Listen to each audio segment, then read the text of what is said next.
নমস্কার, great India নিউজের বিশেষ প্রতিবেদনে আপনাদের স্বাগত। আমি সূর্য।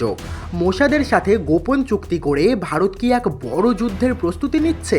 হঠাৎ কেন পাকিস্তানের রাতের ঘুম উড়ে গেছে? এই মুহূর্তে দুটো এমন খবর সামনে এসেছে যা আন্তর্জাতিক মহলে তোলপাড় সৃষ্টি করেছে। একদিকে ভারতের এয়ারবেসে ধরা পড়েছে কিছু রহস্যময় বিমান, যা দেখে বিশ্বের তাবড় তাবড় ডিফেন্স এক্সপার্টদের চোখ চড়ক গাছ। অন্যদিকে পাকিস্তানের দাবি ভারতের এবং ইসরায়েলের মোসাদ নাকি এক ভয়ঙ্কর গোপন চুক্তি করেছে। কি সেই চুক্তি? আর ভারতের এয়ারবেসে থাকা এই রহস্যময় বিমানগুলো আসলে কি? সত্যিটা জানতে ভিডিওটা শেষ পর্যন্ত দেখুন। চলুন শুরু করা যাক। প্রথমেই কথা বলা যাক ভারতের এয়ারবেসে দেখা যাওয়া সেই রহস্যময় বিমানগুলোকে নিয়ে। গত দুদিন ধরে সোশ্যাল মিডিয়ায় একটি স্যাটেলাইট ছবি রীতিমতো ভাইরাল, যেখানে ভারতের একটি ফ্রন্টলাইন এয়ারবেসে 5টি যুদ্ধ বিমানের মতো আকৃতি দেখা যাচ্ছে। কিন্তু ডিফেন্স এক্সপার্টরা যখন এই ছবিটিকে খুব গভীরভাবে অ্যানালাইসিস করলেন, তখন এক অদ্ভুত সত্য সামনে এলো। ছবিটিকে ভালো করে দেখলে বোঝা যাবে এই বিমানগুলোর কোনো ছায়া বা শ্যাডো তৈরি হচ্ছে না। দিনের আলোতে আসল ফাইটার জেট থাকলে তার একটি নির্দিষ্ট ছায়া মাটিতে পড়ার কথা, কিন্তু এখানে তেমন কিছুই নেই। আসলে বন্ধুরা, এটা কোনো আসল বিমানই নয়, এটা ছিল ভারতীয় বায়ুসেনার এক দুর্দান্ত চাল। আজকের দিনে স্যাটেলাইটের চোখকে ফাঁকি দেওয়া অসম্ভব। চীন বা পাকিস্তান তাদের স্যাটেলাইট দিয়ে সার্বক্ষণিক নজর রাখছে যে ভারতের কোন এয়ারবেসে কতগুলো রাফেল বা সুখোই মোতায়েন আছে। আর এই স্যাটেলাইটকে ধোঁকা দিতেই ভারত এখন দ্বিতীয় বিশ্বযুদ্ধের একটি পুরনো কিন্তু অত্যন্ত কার্যকারী পদ্ধতি ব্যবহার করেছে। একে বলা হয় ডেকয় বা নকল হাতিয়ার। গত বছর আন্তর্জাতিক সংবাদ মাধ্যম দি ওয়ার্ল্ডের একটি রিপোর্টে বলা হয়েছিল ভারতীয় সেনা কয়েক হাজার নকল যুদ্ধ ট্যাঙ্ক সেনায় সামিল করেছে, যা দেখতে হুবহু আসল ট্যাঙ্কের মতো। শুধু ট্যাঙ্ক নয়, ভারতের Akash air defence S-400 missile system এবং ফাইটার জেটেরও হুবহু নকল 3D মডেল ও পেন্টিং তৈরি করা হয়েছে। এর সুবিধা কি? শত্রুপক্ষ যখন স্যাটেলাইট ইমেজ দেখে ভাববে এগুলো আসল বিমান বা ট্যাঙ্ক, তারা সেখানে আক্রমণ করবে, কিন্তু বাস্তবে ধ্বংস হবে একটা সস্তার নকল প্লাস্টিক বা ফাইটার জেটের 3D মডেল। এতে শত্রুর দামি মিসাইল নষ্ট হবে, আর ভারত তার আসল যুদ্ধ বিমান সুরক্ষিত রেখে পাল্টা মরণ কামড় দেবে। অতীতে অপারেশন সিঁদুরের সময়ও ভারত নকল টার্গেট ড্রোন উড়িয়ে পাকিস্তানের এয়ার ডিফেন্সের লোকেশন ট্র্যাক করে তাদের বোকা বানিয়েছিল। এবার আসা যাক পাকিস্তানের সেই চাঞ্চল্যকর দ্বিতীয় দাবিতে, যেখানে ইসরায়েলের মোসাদ এবং ভারতের গোপন চুক্তির কথা বলা হচ্ছে।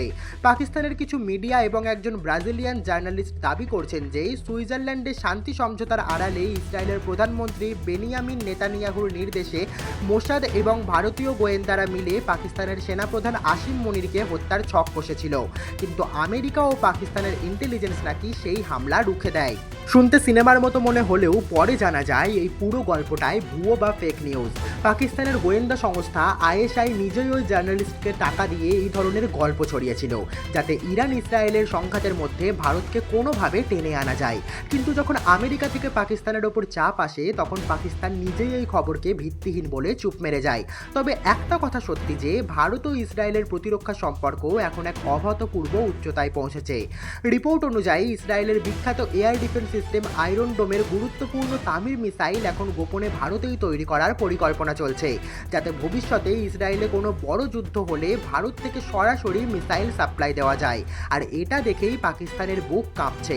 পাকিস্তানের প্রতিরক্ষা মন্ত্রী খোয়াজা আসিফ আরেকটি মারাত্মক অভিযোগ তুলেছেন। তার দাবি আফগানিস্তানের তালিবানরা সম্প্রতি পাকিস্তানের ওপর যে সমস্ত কামিকাজে ড্রোন দিয়ে হামলা চালাচ্ছে সেগুলো নাকি আসলে ইসরায়েলি ড্রোন, এবং ভারত গোপনে কার্গো বিমানে করে ওষুধের বক্সে ভরে এই ড্রোনের পার্টস কাবুলে পাঠাচ্ছে। ভারত অবশ্য পাকিস্তানের এই দাবিকে পুরোপুরি উড়িয়ে দিয়েছে। বাস্তবে তালিবানরা এই ড্রোনগুলো নিজেরাই তৈরি করছে এবং কোনো তৃতীয় দেশ থেকে হয়তো তার ব্লুপ্রিন্ট পেয়েছে। কিন্তু পাকিস্তান কেন ভারতের ওপর দোষ চাপাচ্ছে? আসল কারণটা হলো অন্য জায়গায়। ভারত সম্প্রতি পাকিস্তানের জল বন্ধ করার জন্য একাধিক বাঁধ ও ড্যাম তৈরির কাজ দ্রুত গতিতে এগিয়ে নিয়ে যাচ্ছে। সিন্ধু জল চুক্তি অনুযায়ী ভারত নিজের অংশের জলের পূর্ণ ব্যবহার করছে, যার ফলে পাকিস্তানে তীব্র জলকষ্ট শুরু হয়েছে। পাকিস্তান ভারতকে হুমকি দিয়েছে যে এই বাঁধ তৈরি বন্ধ না করলে তারা ভারতের উপর আক্রমণ করবে এবং ভারতের বিলিয়ন ডলারের ক্ষতি করবে। কিন্তু ভারত পরিষ্কার জানিয়ে দিয়েছে, যা ইচ্ছা করো, যেখানে খুশি যাও, বাঁধের কাজ বন্ধ হবে না। পাকিস্তান ভালো করেই জানে ভারতের সাথে সরাসরি যুদ্ধে জেতার ক্ষমতা তাদের নেই, তাই নিজেদের জনগণের কাছে মুখ বাঁচাতে এবং আন্তর্জাতিক সহানুভূতি সহানুভূতি পেতেই তারা ভারত, মোসাদ এবং তালিবানের এই কাল্পনিক ত্রিমুখী ষড়যন্ত্রের গল্প ভাঁজছে। একধারে বালুচিস্তানের তীব্র ক্ষোভ, অন্যদিকে তালিবানের ড্রোন হামলা, পিওকেতে গণ আন্দোলন এবং তার উপর ভারতের জল বন্ধের এই কূটনৈতিক মাস্টার স্ট্রোক। পাকিস্তান এই মুহূর্তে চতুর্দিক থেকে কোণঠাসা। আর তার উপর ভারতীয় বায়ুসেনার এই নকল ডেকয় বা 3D স্ট্র্যাটেজি শত্রু শিবিরের রাতের ঘুম কেড়ে নিয়েছে। ভারতের এই ভয়ঙ্কর রণকৌশল এবং পাকিস্তানের এই ছটফটানি নিয়ে আপনার কি মতামত আমাদের কমেন্ট বক্সে অবশ্যই লিখে জানান। দেশের প্রতিরক্ষা, ভারতীয় সেনা এবং আন্তর্জাতিক রাজনীতির এমন আরও এক্সক্লুসিভ ও বিশ্লেষণাত্মক খবরের জন্য এখনই ভিডিওটি লাইক করুন, বন্ধুদের সাথে শেয়ার করুন এবং সাবস্ক্রাইব করতে ভুলবেন না আমাদের চ্যানেল গেট ইন্ডিয়া নিউজ। দেখা হচ্ছে পরের ভিডিওতে। জয় হিন্দ, বন্দে মাতরম।